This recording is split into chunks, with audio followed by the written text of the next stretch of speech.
welcome to this week's edition of the Fit Finance Sessions with myself, Tom Senegals, and Henry Elliston. I'm still not on holiday again.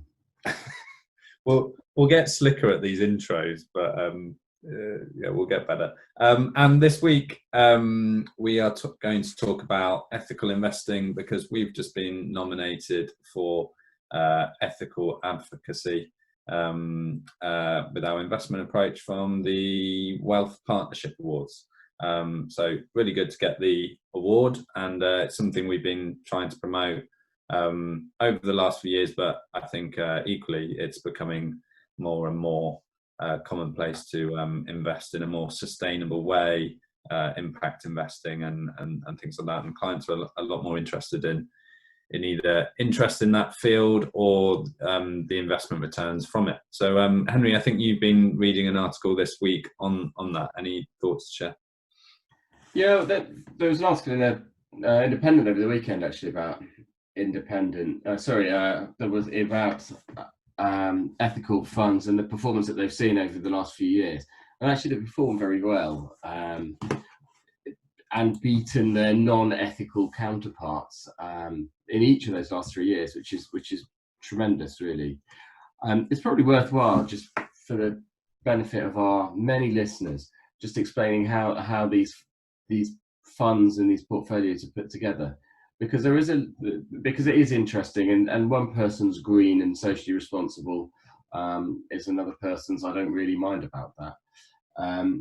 But typically they look at these in two different ways. So they have an opt-out and an opt-in. So to start with, companies will be opted out of the selection process, and typically those companies will be the sort of warhead manufacturers or armament manufacturers, tobacco companies, of course, and oil stocks. So those are invariably they're taken away. So we don't invest in those at all.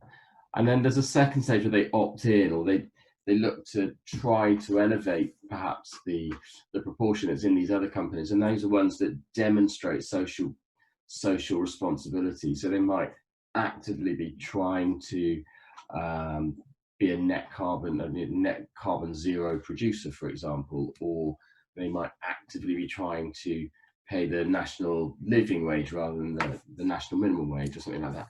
So those companies are then opted into the portfolio, and with this new selection of companies, then from that the fund managers go ahead and they create a portfolio, which is what you see in these ESG portfolios. I think probably part of the reason that the ESG has done so well of late is perhaps because of this selection of stocks. On the one hand, I think investors nowadays are actually far more keen and far more aware of those sort of issues that are facing us, global warming and what have you and stuff like that. So there's certainly a drive towards investing in those sort of companies. I think possibly some of the other reason is some of those companies actually, just because of cyclically, have done particularly well at this time in the economy. So companies that might tick those boxes and fall into those portfolios would be perhaps a lot of healthcare companies. I think one will question the ethics of many healthcare companies, and so obviously, sort of in times of COVID, those have done very well. A lot of the FANG stocks, so the Facebook, Amazon, Netflix, Google have done. They often are picked with this sort of ethical approach, and they've done brilliantly well. I mean, so they're picked with an ethical approach, although one might question the ethics of their tax and how much tax they pay. But actually, underlying the companies, there's no sort of dubious we're selling tobacco or armaments. And I think they probably treat their staff very well, judging by the Google offices in London, which have slides and beanbags in them. So I think there's probably two reasons why ethical stocks have done well. So on the one hand, this drive towards this conscious drive towards more ethical companies, and secondly, just that they've also done quite well because of cyclical moves in the marketplace. So it's really good. I'm really pleased that as a company we're doing our job and our bit in promoting ethical investments. I think it's it's a good thing, and actually a lot of my clients, and more so actually now, are bringing the question to us: can we invest in an ethical portfolio, and how do we go about doing it? I don't know if you found that, Tom. Yeah, I think there's always been a case of, am I going to get less returns? And I think that's always the concern. And I think it's just proving that no investment strategy performs all of the time, but it also shows that you can take a more ethical or sustainable stance with how you're investing and still achieve good returns. And I think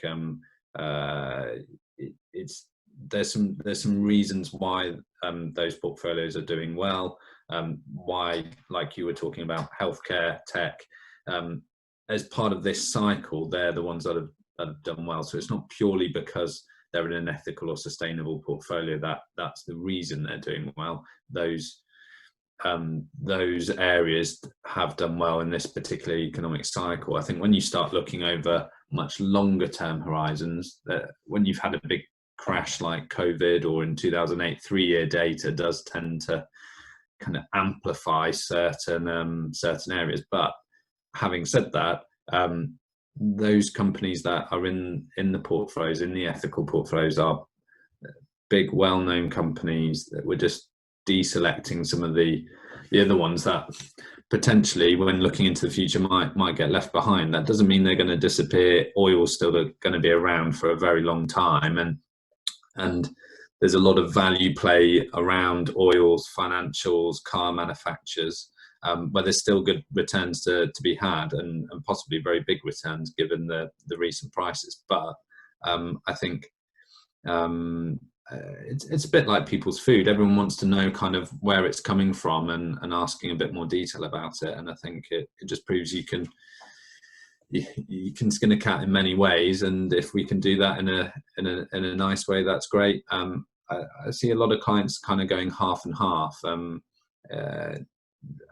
using it as a way for added diversification, and can always push that more as years go on, but still have a foot in the pond for some of these value plays around oil and some of the other sort of not unethical, but maybe more old world sort of investments. I think BP just cut its dividend, didn't it, recently? But BP are actually pretty good on an ethical stance, despite being a global oil company. They're very sort of pro clean energy and trying to move in that direction. So there's an article in the papers over the weekend about the CEO of BP saying he was trying to get to net carbon zero, and they've got a real focus on green tech and stuff like that. Yeah, and I think that's the future, isn't it? For capitalism in general, you've got to work with the system and change it from within. You can't ban all the cars tomorrow and say everyone's got to be on electric, because it cause a lot of havoc. But that doesn't mean you should just ignore it completely. And I think the more you can kind of push that agenda, and actually, if people kind of, where money goes, attention flows, I think is the saying. And so the more money that goes into those, hopefully allows those companies to invest more, do more research and development, and become more ethical over time, and that'll make competitors kind of sit up and take notice. So you can sort of take a bit of an activist approach in some ways in doing that, and I think it's just making sure you're still in a diversified manner, and you're still getting exposure to lots of areas. You don't want to put all your eggs on the latest hydrogen car and it backfire. Although I'm sure a lot of the Tesla investors are sitting quite pretty right now. How long that valuation stacks up for, I don't know. But what happens if a hydrogen-powered car backfires, Tom? That's what I'm quite intrigued by. I'm not sure it can backfire. I think it's slightly more aggressive than a backfire. I think it's more of an explosion. But yeah. It's certainly interesting times, and I think there's always shifts on there in every sort of cycle, and sometimes people get ahead of the curve and sometimes people are behind the curve. So yeah, I think at the moment, I think having a foot in both camps is a good idea, and if it's something you want to actively promote and take a stance with, then you're not going to be penalised either. Yeah, no, I think that's absolutely right. And I think, as you alluded to a bit earlier, I think historically people have always thought that you don't get the returns with ethical investing, and I think that's what's so nice to see now, is that actually you can have your cake and eat it. You can invest ethically, have the warm fuzzy feeling in the pit of your stomach, knowing you're not killing babies and polluting the world in a fog of CO2, and actually still your pension is going to be growing, and still you're going to be able to achieve those things in the future that you want to do. Obviously, staycationing and not getting on an aeroplane, because the two would be a contradiction if you were to be flying somewhere whilst investing ethically at the same time. But I think that's a conundrum for a different time. Yeah, I think the strategy of earning more in your portfolio to afford business class flights is a bit of a contradiction, but all the same, better to do something than nothing, isn't it? But yeah, if you've got any questions about ethical portfolios, sustainable world portfolios, or just actually what are the underlying investments that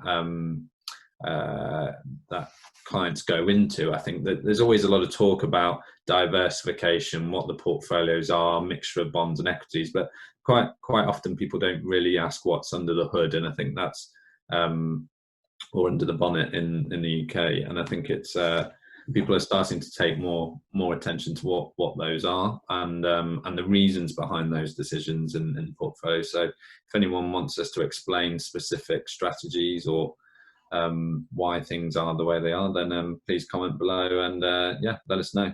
We'll be more than happy to answer some questions.